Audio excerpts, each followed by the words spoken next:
Hello YouTube, my name is Richard Harris and I'm here with Sharon Luff, and today we're going to do a short video on what happens when you end a relationship with a narcissist. Sharon's an expert in narcissistic abuse, so she's got some good bits of advice for us. And also what happens when the narcissist breaks up with you. Yeah. Because we're going to look at both of those scenarios. Okay, well let's start. Let's just say that you're in a narcissistic relationship and you end it with the narcissistic person. So what's the dynamics there? So you can almost guarantee that they are going to have a meltdown. And the reason for that is if you've broken up with them, you haven't given them time to get another source of supply. So for them, it's like chopping off, it's like cutting off the oxygen. Okay. They will go into complete state of panic. For them, they will really go into state of panic.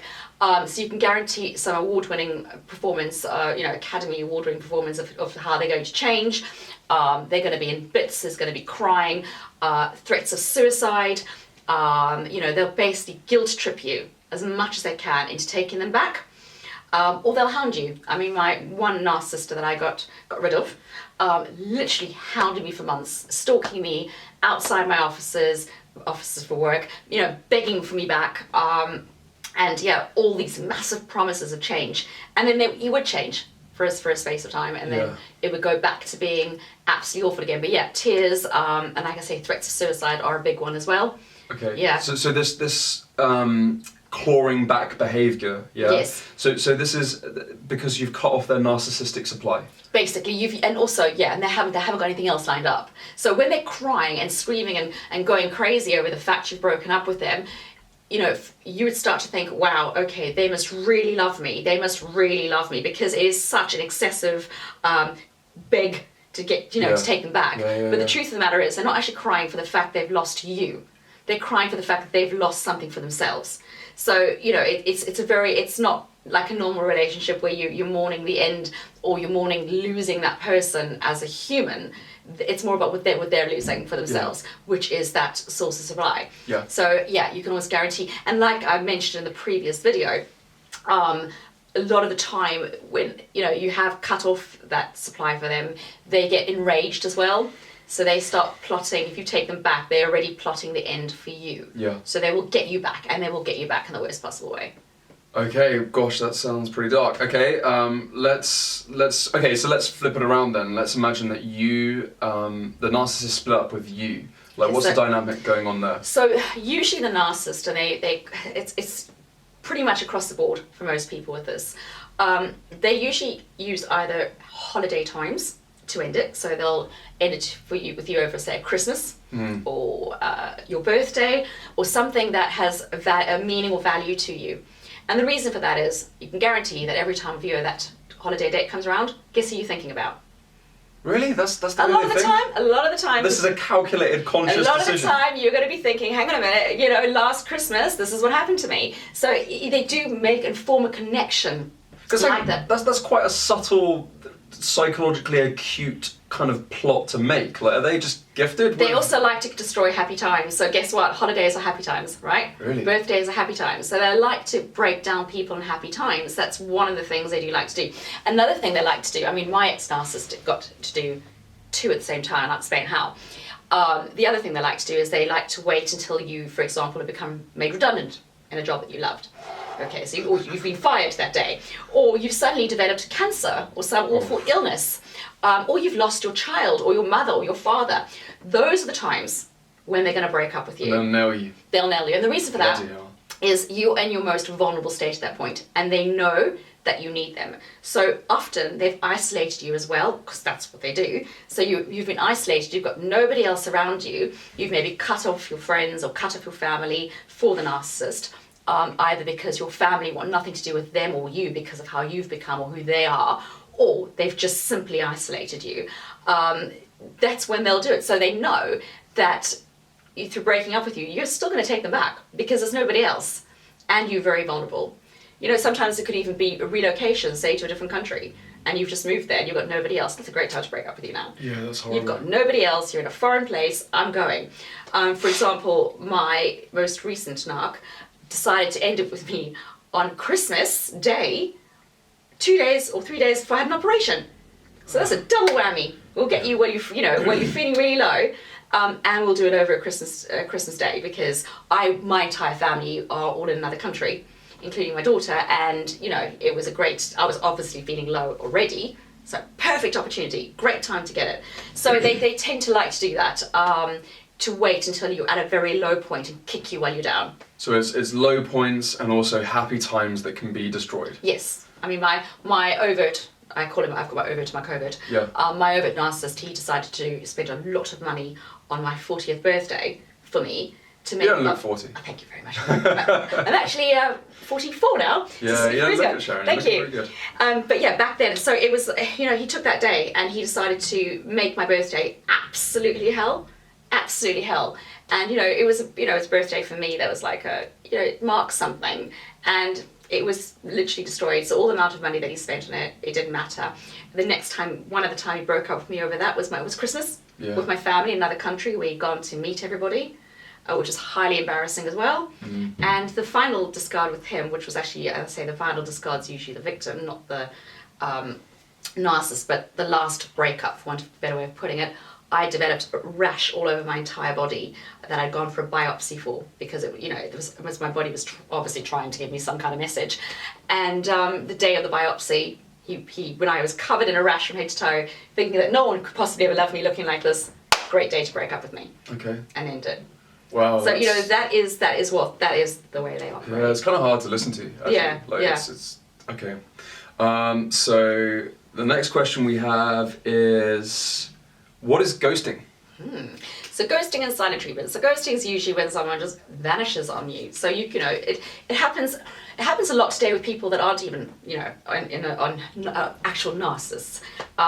With internet dating now, it's very easy to ghost somebody. You can start talking to somebody, say on Tinder, for argument's sake, and we're talking, and then somebody else catches our eye and we prefer them, so we just stop talking to that person. Yeah. That's ghosting. It's quite cruel because the person's never ever given an explanation where that person has gone to. Narcissists use it alongside the silent treatment. They'll disappear, they'll go quiet, and the reason for that is not having explanations and someone going very quiet on you. It literally plays with your mind to the point that they are all you can think about. And it reverses it, that you then start trying to contact the narcissist because why aren't you talking to me? And that's a power move for them, because now all of a sudden you're begging for their attention, which they love. And they can choose to either play with you or continue to give you the silent treatment and ignore you. So it's definitely a power control move, because the less I speak to you, the more I know you're thinking about me. So once again, I'm getting this theme with this, that there's this calculating desire to sort of just mess with you for the sake of messing with you. Yeah. Like that's the plan. That's the plan. And sometimes there's a lot of people who say, do narcissists do this deliberately? It's a part of. I think a lot of it's also just a part of their makeup. Do you know what I'm saying? It's not like you and I have to sit and think about this. We'd have to go and really think about, right, if I was going to do something like that to somebody, I'd have to actually plan it. Yeah. I'd have to sit down and think, right, how am I going to do this?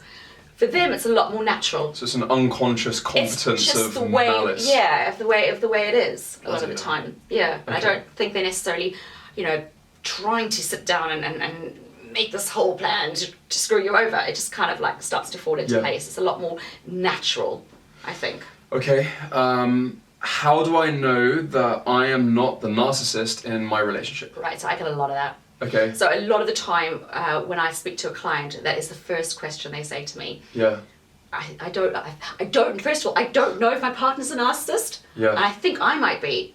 And I'm like, right, then you're not. Okay. Really? Because so narcissists will never ask that question of themselves? No, they're never going to ask the question of themselves. And also, the person, the victim, has been so gaslighted into believing. Maybe you want to explain gaslighting, because they're not going to know. Yeah, so gaslighting is basically where I pick on your vulnerable points.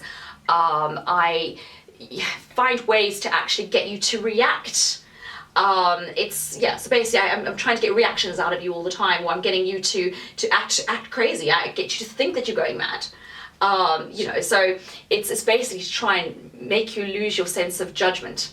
So you stop feeling as if you have any sense of judgment at the end of it. You think, well, am I, and also what the narcissist does is they bring you down to their level. So you start acting like a narcissist to almost be able to relate with them.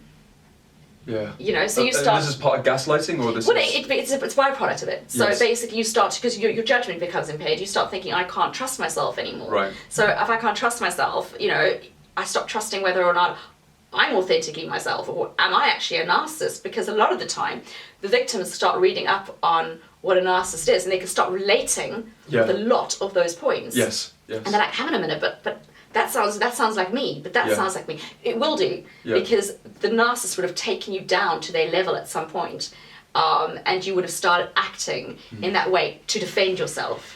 So yes, you probably have picked up some narcissistic traits along the way as a defense mechanism. Okay. But you're not the narcissist, not especially if you're asking the question. Okay, all right, that's good to know. Why is the narcissist so difficult to get over compared to any other relationships we've been in? Right, so most normal, natural relationships, we fall in love with somebody, usually something might go wrong in the relationship, and it comes to an end, and you usually got two sad people, right?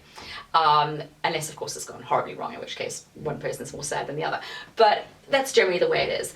The narcissist is everything you've ever wanted. Remember, they're like this pot with putting in the ingredients, and the ingredients are everything that you need. Because they're mirroring you, and they're chameleoning. Yeah, completely. Yeah, so you're thinking, wow, this is by far the best relationship I've ever had. Things move very quickly usually in a relationship with a narcissist, so getting engaged will happen really, really fast. Moving in will happen very, very fast. Meeting the kids, the I love yous, meeting the parents, everything can happen really, really quickly in the beginning, so that you're left thinking, wow, this person must really love me, because look at the speed this is moving at. I'm amazing. And everyone, we all need some kind of validation. And especially if you're codependent, this is great. Yeah. You know, so a lot of the time, they're really, really difficult to get over, because you've created this person, or they've created this person for you that is so ultra amazing. Yeah. And even when all the shit hits the fan, you're still referencing and reverting back to that person that they were in the start of the relationship. Also, they become very addictive, the highs and lows of the relationship. So, you know, it becomes like that roller coaster ride that after a while you can't get off.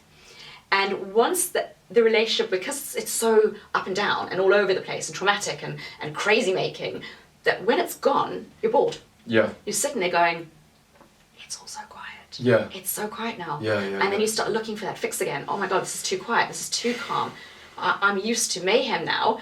I need it. So it's very difficult to just get over them and go, you know, I'm moving on to the next person, because you crave that excitement, and you start to think, well, if I date a normal person now, am I going to be bored to hell?